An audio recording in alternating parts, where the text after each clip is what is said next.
be over there. You guys okay? Yeah. I can lower it. It's fine. So I guess start off pretty easy. What do you guys see from your tape of watching Syracuse? It's a really long, athletic team. They take up a lot of space on the floor. I think they start everybody's above 6'5" or 6'5" or above. Very talented, a lot of energy. So it's going to be a good game tomorrow. Does the zone present any problems you guys aren't prepared for? I think that zone has presented problems for everybody for the past however long they've been running it.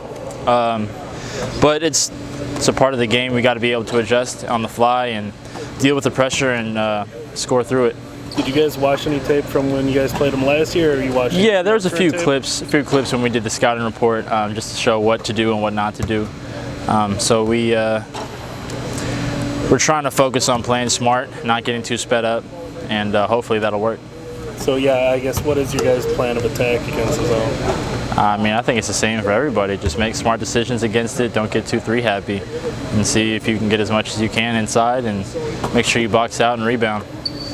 How important was it for you guys to get another win under your belt before coming into this first big game, I guess you'd say? I think it was very important. It definitely was a feel-good type of win. We needed everybody to chip in. Everybody, for the most part, got a bucket or came in and did something positive. So it was good just to be back out here at home again and get one of those under our belt before we had to play a bigger opponent.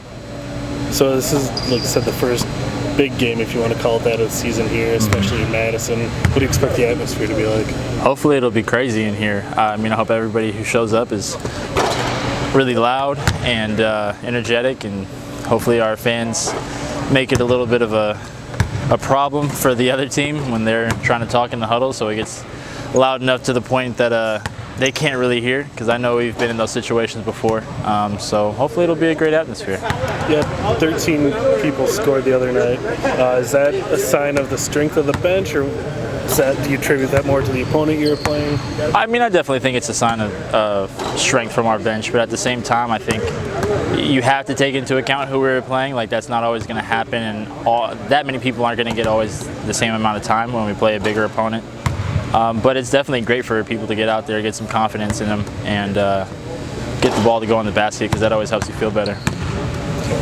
What can you guys take away from two tough losses to two really tough teams? Getting back in transition is very important. We got to rebound, and we have to communicate offensively and defensively. Can't settle for bad shots. I think those were both kind of the problems when we lost both of those games. Obviously very different opponents, but that didn't really change. Okay.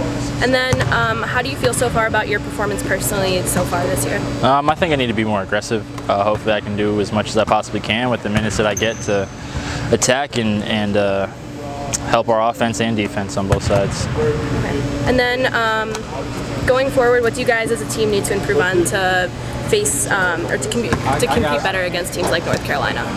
I think really it's just attention to detail.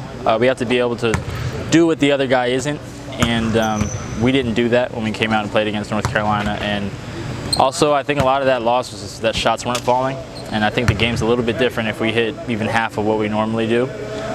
So we got to continue to be smart on offense and defense, and we got to hang our hat on the defense, though, because if we get too in love with the three, that might come back to bite us. So hopefully we can learn from that and be better going forward against great teams. Is there any reason those shots weren't falling? Was it fatigue from the tournament, do you think, or just one of those nights? I don't know. Even the Golden State Warriors have shots where they can't hit anything. You saw Steph had a game where he didn't hit a three, and if that can happen, I'm sure we can miss some shots. But I'm sure fatigue played a factor to some extent, and that's just a part of the whole gauntlet, man. You got to understand how to take care of your body and be able to be rested, and when it comes at you back to back to back, you got to be able to handle it.